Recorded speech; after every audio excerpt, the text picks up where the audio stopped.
আসসালামু আলাইকুম। সংবাদে আপনাদের সবাইকে স্বাগত জানাচ্ছি। আমি ফিরোজ তোহা। শুরুতেই সংবাদ শিরোনাম জানিয়ে দেব এই মুহূর্তে হাতে পাওয়া সর্বশেষ গুরুত্বপূর্ণ আপডেট বাংলা সংবাদ। শুরুতেই থাকছে ভারতের সাহায্য নিয়ে আবারও দেশে ঢুকে পড়তে চায় ষড়যন্ত্রকারীরা। বিএনপির মহাসচিব মির্জা ফখরুল ইসলাম আলমগীর বলেছেন, আওয়ামী লীগ নতুন নতুন কৌশল আবিষ্কার করে। এখন নতুন একটা ধোঁয়া তুলেছে এই ষড়যন্ত্রকারীরা। সংখ্যালঘুদের উপর অত্যাচার হচ্ছে। বাংলাদেশে কোনো মাইনরিটি নেই, বাংলাদেশের সবাই বাংলাদেশি নাগরিক, কিন্তু হিন্দু সম্প্রদায়কে ঢাল বানিয়ে দেশকে অস্থিতিশীল করবার ষড়যন্ত্র করছে আওয়ামী লীগ। তাদের মূল টার্গেট হচ্ছে দেশে অস্থিতিশীলতা সৃষ্টি করে আবার যদি ভারতের সাহায্যে ঢুকে পড়া যায়। এবারে জানাবো, ডক্টর ইউনূসকে গুরুত্বপূর্ণ বার্তা দিলেন ব্রিটিশ প্রধানমন্ত্রী। বাংলাদেশের অন্তর্বর্তী সরকারের প্রধান উপদেষ্টা নোবেল বিজয়ী অর্থনীতিবিদ ডক্টর মোহাম্মদ ইউনূসকে গুরুত্বপূর্ণ বার্তা দিয়েছেন ব্রিটিশ প্রধানমন্ত্রী কিয়ার স্টারমার। বুধবার এক অভিনন্দন বার্তায় ডক্টর ইউনূসকে উদ্দেশ্য করে তিনি এই বার্তা দেন। জানাবো, বস্তা ভরে ভরে ঘুষের টাকা নিতেন সাবেক স্বরাষ্ট্রমন্ত্রী আসাদুজ্জামান খান কামাল। ছাত্র জনতার আন্দোলনের মুখে পতন হওয়া আওয়ামী সরকারের সদ্য সাবেক স্বরাষ্ট্রমন্ত্রী আসাদুজ্জামান খান কামাল ও তার সহযোগীদের বিরুদ্ধে সিন্ডিকেটের মাধ্যমে ঘুষ বাণিজ্য অর্থ পাচারের অভিযোগ অনুসন্ধান করছে দুর্নীতি দমন কমিশন। বৃহস্পতিবার কমিশন থেকে 5 সদস্যের একটি অনুসন্ধান কমিটি গঠন করা হয়েছে।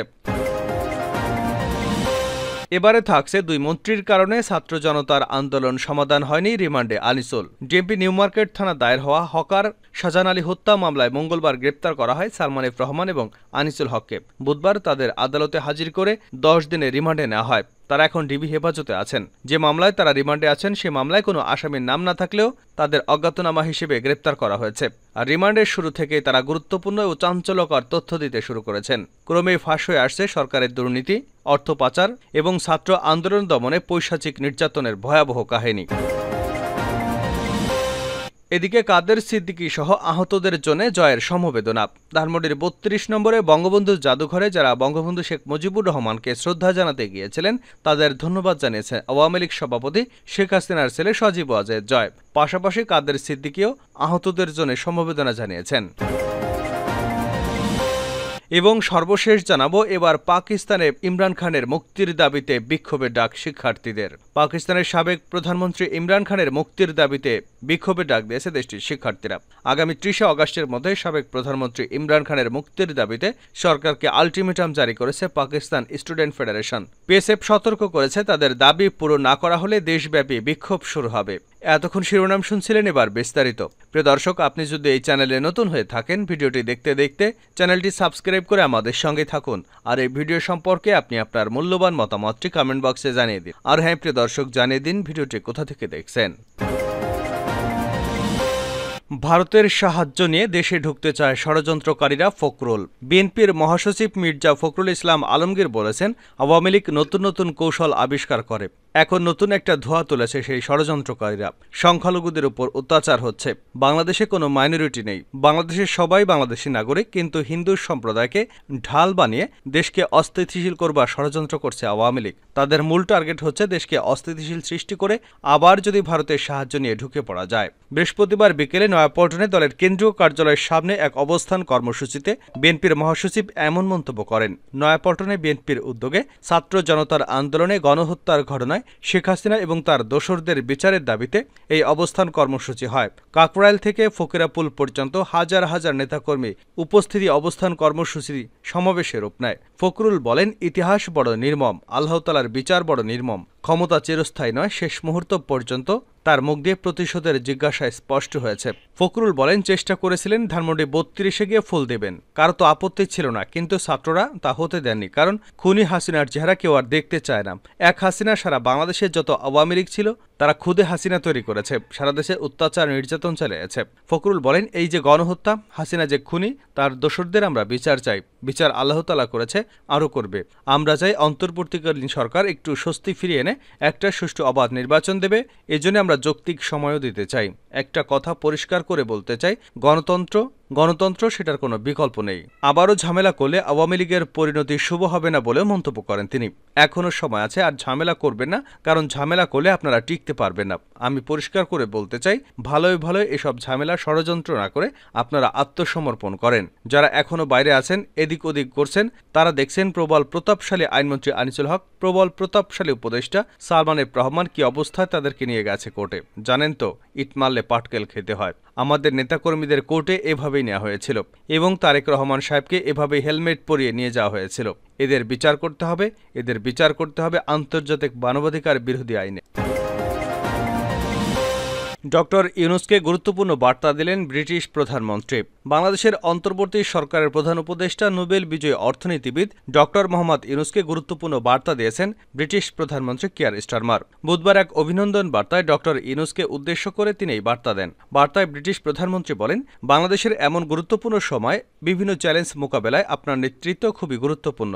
বাংলাদেশের শান্তি, সমৃদ্ধি এবং আইনশৃঙ্খলা পুনরুদ্ধারে ব্রিটিশ সরকার আপনাকে সহায়তা করতে চায়। দুদেশের দ্বিপাক্ষিক সম্পর্কের বিষয় কিয়ার স্টারমার বলেন, জনগণের সঙ্গে জনগণের গভীর সম্পর্ক এবং কমনওয়েলথ মূল্যবোধের মাধ্যমে বাংলাদেশ ও ব্রিটেনের মধ্যে দৃঢ় সম্পর্ক রয়েছে।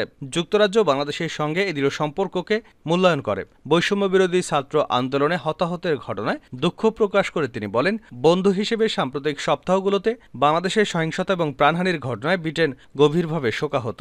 যারা শান্তিপূর্ণ প্রতিবাদের মাধ্যমে নতুন বাংলাদেশ গড়ার আহ্বান জানিয়েছিল, ব্রিটেন বাংলাদেশের ছাত্র জনতার সেই সাহসিকতা স্বীকার করে। বস্তা ভরে ঘুষ নিতেন সাবেক স্বরাষ্ট্রমন্ত্রী আসাদুজ্জামান খান কামাল। ছাত্র জনতার আন্দোলনের মুখে পতন হওয়া আওয়ামী লীগ সরকারের সদ্য সাবেক স্বরাষ্ট্রমন্ত্রী আসাদুজ্জামান খান কামাল ও তার সহযোগীদের বিরুদ্ধে সিন্ডিকেটের মাধ্যমে ঘুষ বাণিজ্য, অর্থ পাচারের অভিযোগে অনুসন্ধান শুরু করেছে দুর্নীতি দমন কমিশন। বৃহস্পতিবার কমিশন থেকে 5 সদস্যের একটি অনুসন্ধান কমিটি গঠন করা হয়েছে। সাবেক স্বরাষ্ট্রমন্ত্রী অন্যদের বিরুদ্ধে মন্ত্রণালয়ের অধীন বিভিন্ন দপ্তরে বদলি, পদোন্নতি, জনবল নিয়োগ, সিন্ডিকেটের মাধ্যমে কোটি কোটি টাকা ঘুষ গ্রহণের অভিযোগ রয়েছে।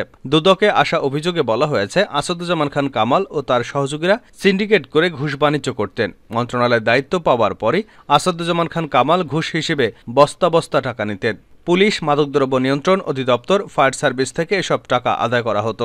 স্বরাষ্ট্র মন্ত্রণালয় তৎকালীন অতিরিক্ত সচিব, মন্ত্রী দীর্ঘদিনের পিএস একান্ত সচিব হারুনা রশিদ বিশ্বাসের নেতৃত্বে এই সিন্ডিকেট গড়ে তোলা হয়। সিন্ডিকেটের অন্য সদস্য ছিলেন যুগ্ম সচিব ধনঞ্জয় কুমার দাস, মন্ত্রী ও সহকারী একান্ত সচিব মনির হোসেন, জনসংযোগ কর্মকর্তা শরীফ মাহমুদ অপু এবং প্রশাসনিক কর্মকর্তা মোল্লা ইব্রাহিম হোসেন। হাজার হাজার কোটি টাকা হাতিয়ে নিয়েছেন এই কামাল হারুন সিন্ডিকেট। হারুন অবসরে গেলেও এই মন্ত্রণালয়ের সব ঘুষ, দুর্নীতি নিয়ন্ত্রণ তার হাতেই ছিল। ঝুঁকি এড়াতে এসব টাকা দেশের বাইরে পাঠানো হয়েছে বলে অভিযোগ রয়েছে। সাবেক স্বরাষ্ট্রমন্ত্রীর পিএস হারুন বিশ্বাস সিন্ডিকেট জেলায় পুলিশ সুপার পদায়নে 80 লাখ থেকে 2 কোটি টাকা ঘুষ নিতেন। 2022 সালে গাজীপুর মহানগর পুলিশের কমিশনার নিয়োগে 5 কোটি টাকা লেনদেন হয়েছে বলেও অভিযোগ রয়েছে। অভিযোগে আরও বলা হয়, সাবেক স্বরাষ্ট্রমন্ত্রী আসাদুজ্জামান খান কামাল মন্ত্রীতে দায়িত্ব পাওয়ার পর থেকে ঘুষ হিসেবে বস্তা বস্তা টাকা নিতেন। এই সিন্ডিকেট ঘুষ গ্রহণের উদাহরণ হিসেবে বলা হয়, 2022 সালে 30 জুন গাজীপুর মহানগর পুলিশ কমিশনার হিসেবে নিয়োগ পান ডিআইজি মোল্লা নজরুল ইসলাম। 5 কোটি টাকার বিনিময়ে মোল্লা নজরুলকে গাজীপুরের কমিশনার হিসেবে পদায়ন করা হয়। 2 মন্ত্রীর কারণে ছাত্র আন্দোলন সমাধান হয়নি, রিমান্ডে আনিসুল। ডিএমপি নিউমার্কেট থানা দায়ের হওয়া মামলায় গ্রেপ্তার করা হয় সালমান এফ রহমান এবং আনিসুল হককে। বুধবার তাদের আদালতে হাজির করে 10 দিনের রিমান্ডে নেয় পুলিশ। তারা এখন ডিবি হেফাজতে আছেন। যে মামলায় তারা রিমান্ডে আছেন, ওই মামলায় কোনো আসামির নাম নেই, তবে অজ্ঞাতনামা হিসেবে বিএনপি এবং জামায়াত শিবিরের নেতাকর্মীকে আসামি করা হয়েছে। সদ্য বিদায়ী সরকার আমলে গত 16 জুলাই করা মামলায় ধরা খেলেন ওই সরকারের প্রভাবশালী এই উপদেষ্টা এবং মন্ত্রী।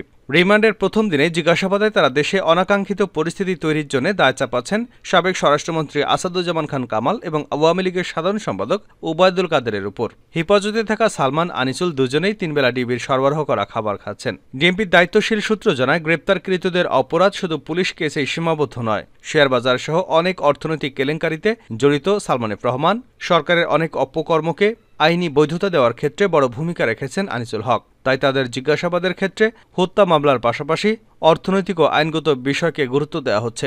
সূত্র আরও জানায়, যে মামলায় সালমান এফ রহমান এবং আনিসুল হককে গ্রেপ্তার করা হয়েছে সেই মামলার ভিকটিম গুলিতে মারা গেছে। অথচ এজাহারে বলা হয়েছে কোটা বিরোধী জামাত শিবির এবং বিএনপি নেতাকর্মীদের এলোপাথাড়ি আঘাতে ভিকটিম শাহজাহান মারা গেছে। মামলায় কেন মিথ্যাচার করা হয়েছে সে বিষয় নিয়ে তাদের জিজ্ঞাসাবাদ করা হচ্ছে। জিজ্ঞাসাবাদে আনিসুল হক বলেন, দেশে ছাত্র আন্দোলন শুরু হবার পর আমি একটি সমাধানের দিকে যাচ্ছিলাম, কিন্তু সাবেক স্বরাষ্ট্রমন্ত্রী আসাদুজ্জামান খান কামাল এবং সাবেক সেতুমন্ত্রী ওবায়দুল কাদেরের কারণে সেটা সম্ভব হয়নি। আন্দোলন দমনে তারা খুবই এগ্রেসিভ ছিলেন। এছাড়া তৎকালীন প্রধানমন্ত্রী শেখ হাসিনাকেও বাস্তবতা বোঝানো যাচ্ছিল না। এ কারণে আন্দোলন এক পর্যায়ে নিয়ন্ত্রণের বাইরে চলে যায়। সালমান এফ রহমান এবং আনিসুল হককে মুখোমুখি জিজ্ঞাসাবাদ করার সময় ডিবির কর্মকর্তা দুজনকে উদ্দেশ্যে বলেন, আপনাদের অনিয়ম, দুর্নীতি এবং লুটপাটের কারণে দেশের এই অবস্থা। এ সময় তারা ছিলেন নির্বিকার। শেষ করছে আন্তর্জাতিক সংবাদে। পাকিস্তানে বিক্ষোভের ডাক দিলেন শিক্ষার্থীরা।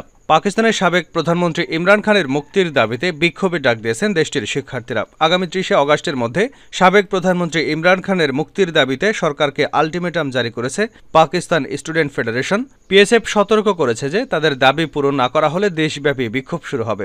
এর আগে সাবেক এই প্রধানমন্ত্রীর মুক্তির দাবিতে বিভিন্ন সময় বিক্ষোভ করেছেন ইমরান খানের সমর্থকরা, তবে তাতে তেমন গুরুত্ব দেয়নি সরকার। এদিকে এমন পরিস্থিতিতে পাকিস্তান জুড়ে ইন্টারনেট ব্যবহারে বিঘ্নের মুখে পড়েছে ব্যবহারকারীরা। কোথাও ইন্টারনেট বন্ধ করে দেওয়া হয়েছে, কোথাও খোলা থাকলেও গতি বেশ কম। বিষয়টি নিয়ে ইন্টারনেট সংযোগ সরবরাহকারীরা কিছুই বলতে পারছেন না, মুখ খুলছেন না পাকিস্তান টেলিকমিউনিকেশন অথরিটি। গত ফেব্রুয়ারি নির্বাচনের আগে পরে এক্স বন্ধ করে দিয়েছিল পাকিস্তান সরকার।